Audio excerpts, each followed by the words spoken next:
what most people don't understand is the differences in a an offer, right? What goes into an offer.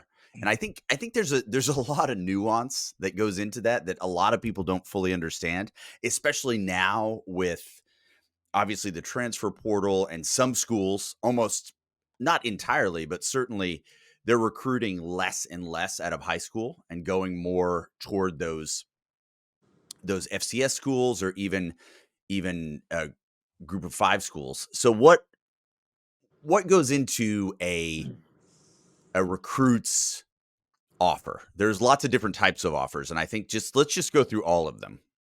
All right. So you got guys based on where they're ranked at from an evaluation skill point, skill set, right? So every kid, you watch their film, you find out all the information there is about them, and then wherever they grade out at determines what kind of offer it is, right? If they're a blue chip guy, you're going to offer him and you're going to recruit him heavy.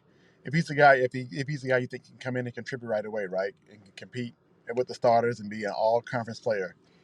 Then you have the guys that may score below them, who can say, hey, he's going to be a contributor, maybe a starter, right? So his offer is committable as well because you think he can play. Then you have those guys below them. We want to give you an offer, but we want to further evaluate you, right? And then you have the guys who we're going to continue to evaluate you and no offer, right? And so it just depends on where you score in that evaluation chart and what your score is determines if you're going to get an offer and then what kind of offer is that.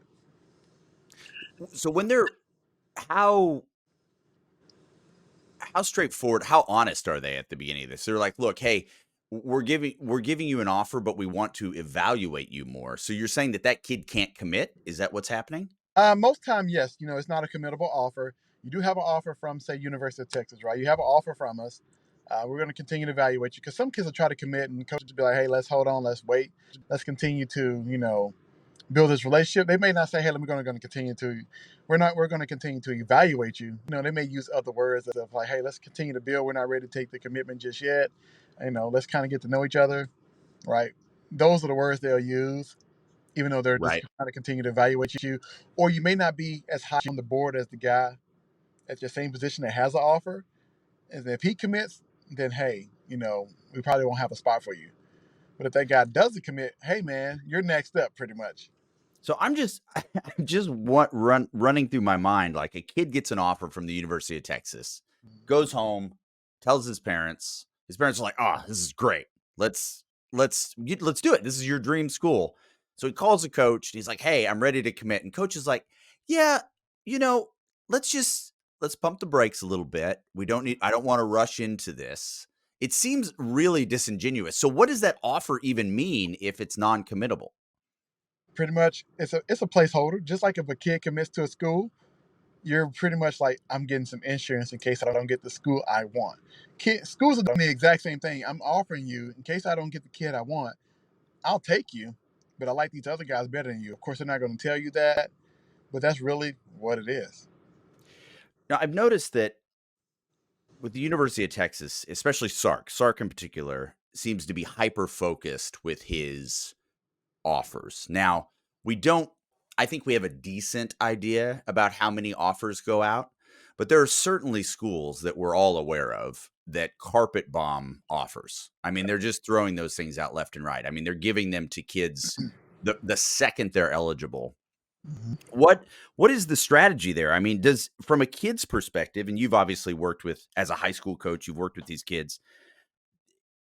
To me, it would seem, I mean, it would seem a little bit kind of deflating to feel like you get this offer, but you can't, it's not actionable.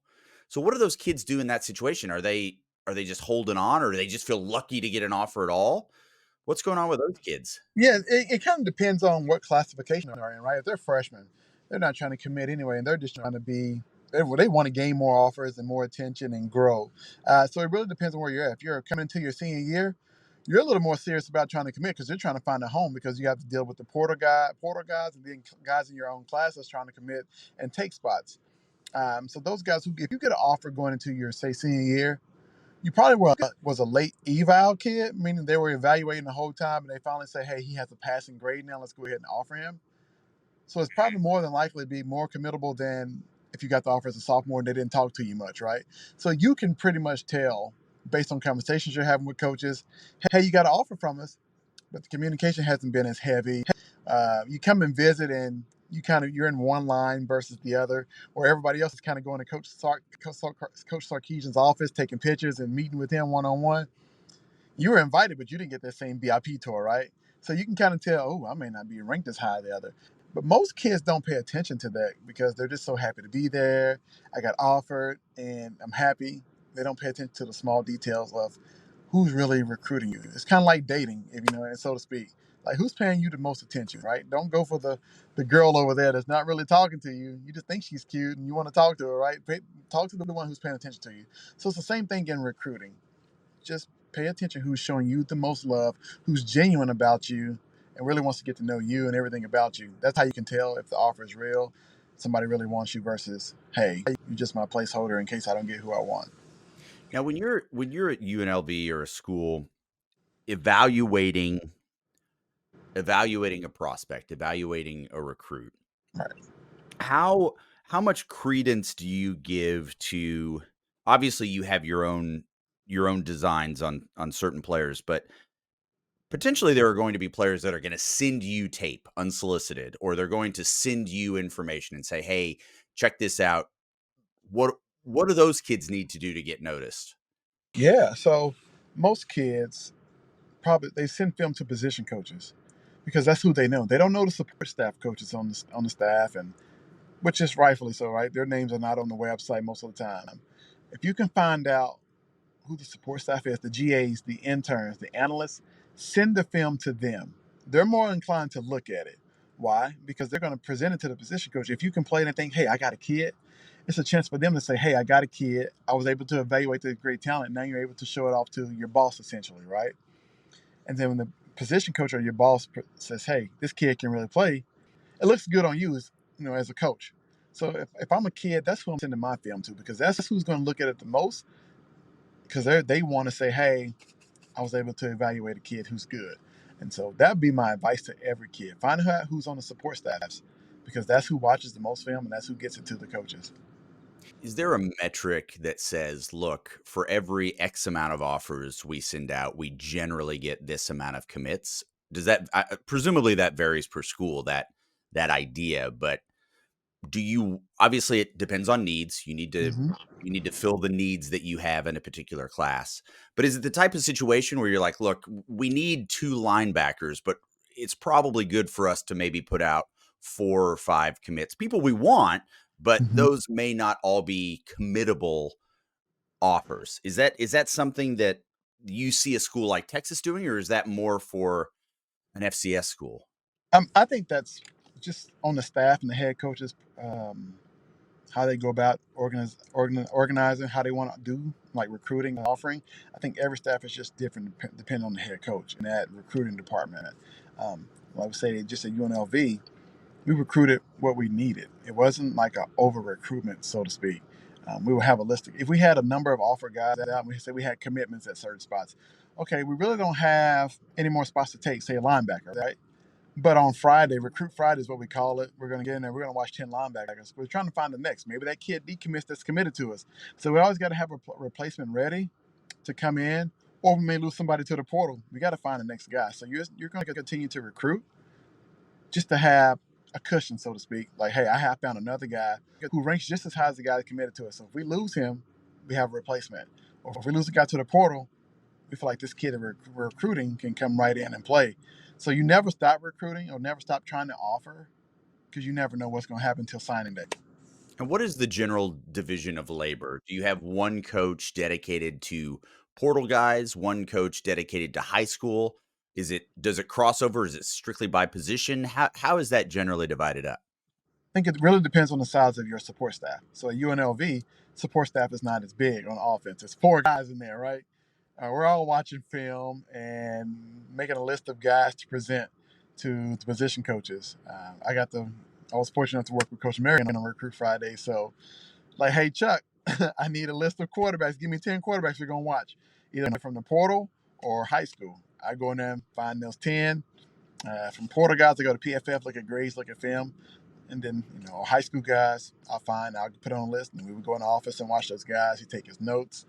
Um, on those if he liked them. I think I like this kid. Depending on the classification, it just one day we're looking at 2027 kids. One day we're looking at 2026, 25, depending on what you know want to look at that day. I think I'm gonna offer this kid. I like him. Cool. Let's offer him. Or Right. okay, I like these kids. Let's continue to evaluate them. I don't like these kids. You know, these I don't think they can play here, or they wouldn't fit our system. Let's find another five to replace them for next week, but let's keep the five that I did like. And so you just kind of build that database from there. But that support staff at Texas is huge, right? So they probably have somebody who dedicated to just watch film only, and then somebody else who watch the portal guys and kind of go from there. Is it a situation wherein a school, and I don't want to say UNLV, but let's say it's a school that has less of a dominant football program, right? Are they in a situation where they would say like, look, this is the number one recruit in the nation. Are we going to offer that kid with the likelihood of him coming here is pretty low because that's going to take some resources to do that? Or is it just like, hey man, let's swing for the fences. Let's go for every top guy we can get. How does that work? Well, it varies by the staff, honestly. Yep, Um, for me personally, if I'm running the program, I'm gonna offer the number one recruit in the nation. of I'm course. gonna take my shot, right? And see. Yep, Here's the thing. He's connected to so many other kids who probably train with him, work with him. If I can just get that number one recruit on a visit, I may not. But if I show interest that he got an offer from him, that he got an offer from us, it's gonna make other people just look at us, right? And if he shows interest, it makes everybody else look. And so it really just depends on the staff.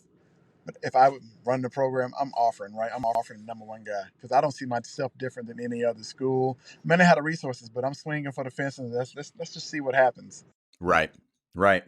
Do you have any, when you were in this situation, do you have any stories, and let's not use names, but of kids that maybe are really memorable in your recruiting life that were like, you really wanted that kid, but it wasn't necessarily a committable offer? And who has to make that call or have that conversation if the kid wants in and it's just not going to happen? So you have a director of player personnel who keeps up with the roster, right? And they know who's committed, who's on the roster, who may be leaving to the portal, you know, who we're looking at. So they kind of make decisions like, hey, we like this kid, but this is where they rank. And then they have a discussion with position coaches. Well, if you like this kid more than the kid that's already on the board, you want to move him up and drop this one down, right? And so those conversations are constantly going on up until signing day. Particularly, I don't have a kid that was maybe like a non-committable, had a non-committable offer that I can speak to just because at UNLV was, we offered the kid, we wanted him, right? Right. It was just about if you commit and we have a space for you, let's do it. Yep. Or we got to have the hard conversation like, man, we ran out of space. And we were very open and honest. Coach Brad Odom, Coach Odom's brother, man, he was very, very good and open and honest with kids. Like, we got two spots left. I know most coaches probably would say that even when you're just trying to get a kid to commit. But if we had two spots open, we really had two spots open. So if we're trying to get you in here and let you know, hey, commit or it won't be a spot left. So it wasn't that it was non-committable due to we didn't want you. It's just like, hey, we don't have any more room. Right. Right. So conversations are happening. You're giving a call to a kid and saying like, look, this other kid just committed, which obviously takes a spot on the roster. We want you. If you want in on this, we need you to kind of make a decision. Right, correct. Oh, wow. Okay. Very cool. How are your teeth feeling? Yeah, man, they're fine, man. I'm good. I just got more trays to put in. So uh, if the pain hits me, I'll take some ibuprofen later. But I'm used to it. I think I'm on like tray 15 now. I'm on a whole new box, and so yeah, I'm good though.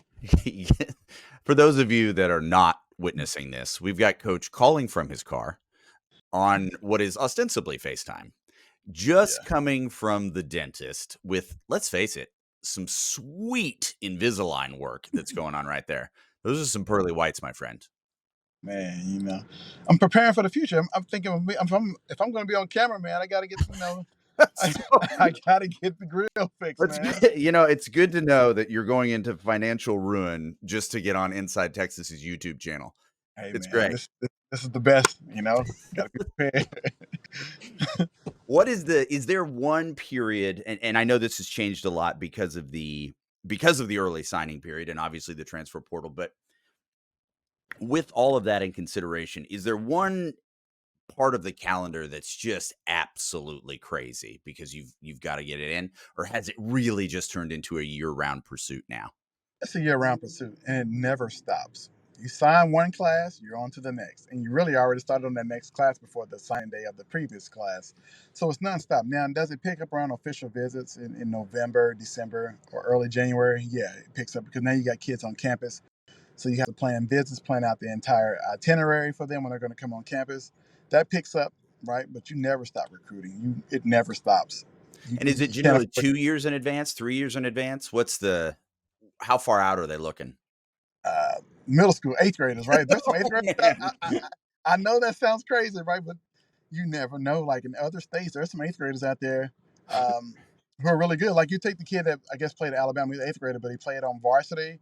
And then he got an offer from Alabama, the quarterback, the kid who led him to a championship. Like they're out there. It's rare, but you always want to be in the know on the next kid that's up and coming, right? Because you want to be first. If you can find a kid and discover him before everybody else, hey, you may be coaching at your current school, you're going to recruit him, but what if you get a job somewhere else? Right. Like, hey, man, I threw my offer out to you first. And sometimes you see kids like, hey, man, this coach believed in me when nobody else did, right? And so it And what's pays because, where's that insight coming from? Where's that information coming from? Middle school coaches that talk to the high school coach that ultimately talk to the how are they getting, because I mean, gosh, it's there's so many players. right, right. So most of the time, you have your support staff out there who has connections like me. I know a ton of coaches, I know a ton of trainers, right? They train kids, they start training them in middle school. Hey man, I got a kid that might be good, right? And say that trainer has a list of kids that he sent to college and maybe in the NFL. You trust his work ethic, you trust his background, you trust his evaluation, right? And it's like, hey, you got the next kid you got, I like him. I want to jump in on him early, right? He may be a freshman, but I want to go ahead and just offer him. Right. Um, I can tell you just now, me going out in the field and visiting some of the schools around the DFW area. I went to Red Oak High School, and there was a 2027 kid. This kid is a freak of an athlete, plays DB and receiver. And I saw his film. I was like, man, this kid just got it. He has it. And I sent it to some schools. Like, hey, yeah, we're gonna go ahead and offer him, right? Like, and you can just see it. You want to get in on him early because he's probably gonna blow up and be a national recruit. And that And so, and a kid like that, that's going to be one of those non-committable, or is a kid like that, or you're like, you know what, he's young, we don't have enough tape necessarily, but screw it, we'll take him. I mean, what does that look like? um, I've yet. I haven't seen a freshman commit somewhere, right? I've seen Right. sophomores commit. I saw sophomores commit somewhere. I think Texas has like the KJ Lacey kid, right? He committed, right? But it was just that holding on to those kids is hard because they have so many years of high school left. You never know what they're going to do. Things Right. change, and they change. So more than not, more times than not, it's not committable. Unless it's like a rare, instances where it is. Are coaches keeping a you were talking about kind of the director of player personnel role. Do they have a schedule that says, okay, I need you to call these kids on this day at this time, or do each individual coaches kind of keep track of that? Because that's one of the things that really kind of blows my mind is just the level of communication that's going on. I wonder how much of it, obviously, you want to make it look as naturally as possible, but how much of that is really coordinated? So every college has a system called ARMS. ARMS is just your database. You keep all your profile of recruits and your offers, who's visited. If you want to send an unofficial visit or official visit, it's lined up with NCAA compliance, so you know when you cannot have communication, when you can, what type of communication. Like it is detailed, and the support staff is the ones that go in and put in everything about the kid, your favorite foods, your social media, mom, dad name, girlfriend's name, whatever you name it. Right, you're putting it in there. So when a coach does contact the kid, you have all that. You pull it up, and so any evaluation that goes on, like I'm saying, I'm recruiting you. I watch film with Coach Marion. He tells me all the notes. I'll go back and put in every single detailed note he said about you. So when it's time to, watch your film again, like 6 months down the road, okay, he's improved on this, this, this, and this. He's gotten better. Yeah, let's go ahead and offer him. But you have all of that. But in the meantime, I'm building out your profile, asking you questions via DM, trying to get to know you. And so it kind of just builds from that. And then, unless it's a kid like you really, really, I got to have, find out everything there is to know now. And they're color coded, right? If it's green, more than likely he's an offer kid. If he's red, If he's ready, he's a kid that, hey, we have offered, but he has committed to us. Then you have, just kind of different colors based on where they're ranked at.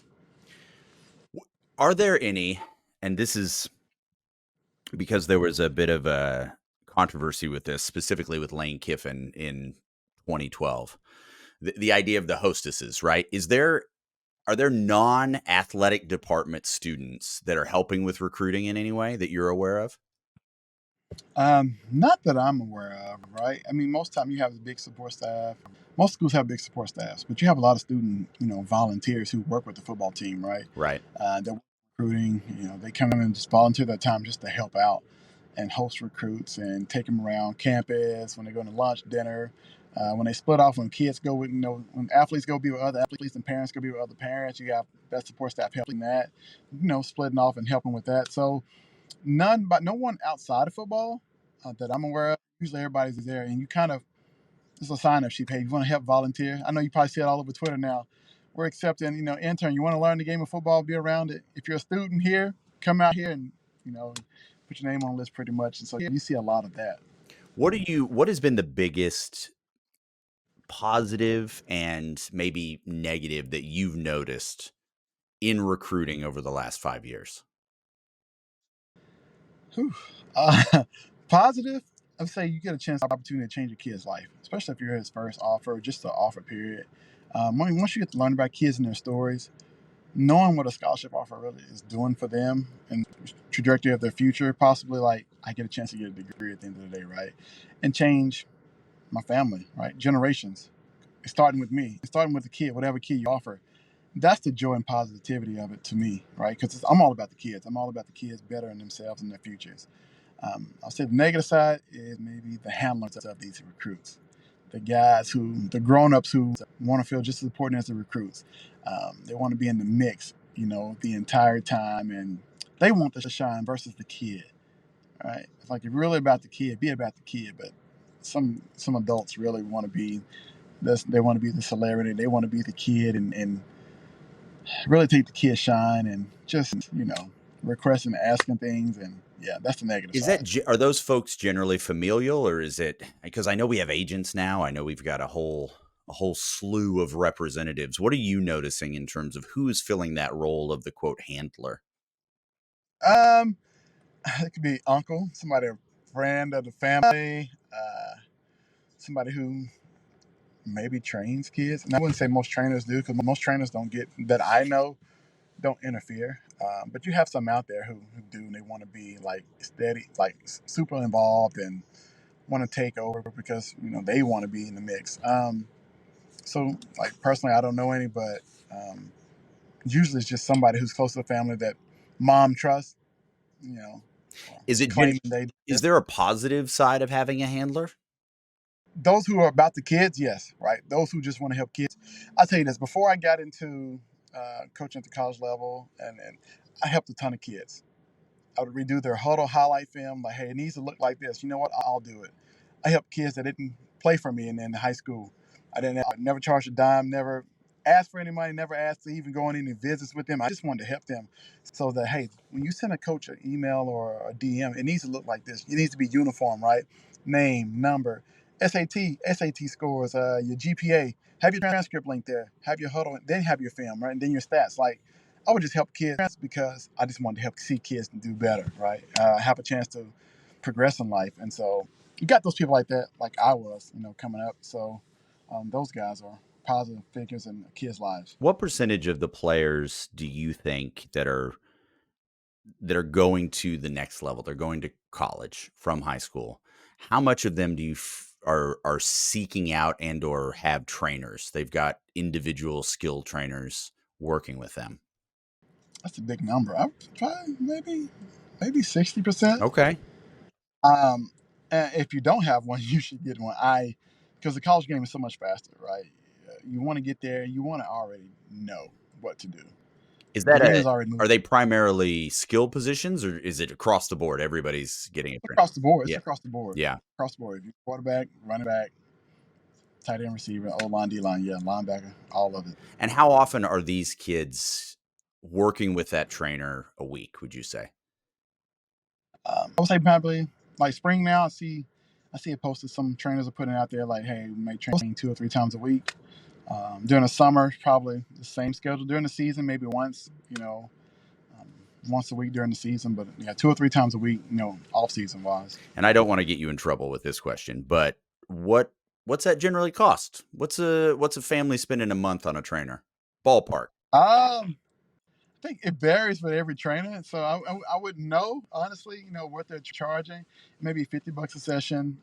Some of the better ones may charge more. But a lot of them, they have so many kids that they are charging $40 a session, which could be relatively on the low end, right? They have 30 kids, well, it adds up. So uh, it just really depends on the trainer and who have they produce, right? They have a ton of kids at the college level. They're probably going to get more kids than those who just now starting out. So it just really just depends. All right, man. I'm glad, and I'm assuming throughout the course of this conversation you weren't driving. Nah, nah, nah, nah, nah, nah. Didn't drive at all. Okay. Are Not you like drive. in the dentist parking lot? Where are you? I I am in a dentist parking lot. Your level of commitment here is very inspiring. I did say we could do this tomorrow, but I really do appreciate you jumping in and making sure we kept our schedule. So thank you so much for that. Oh yeah, no doubt.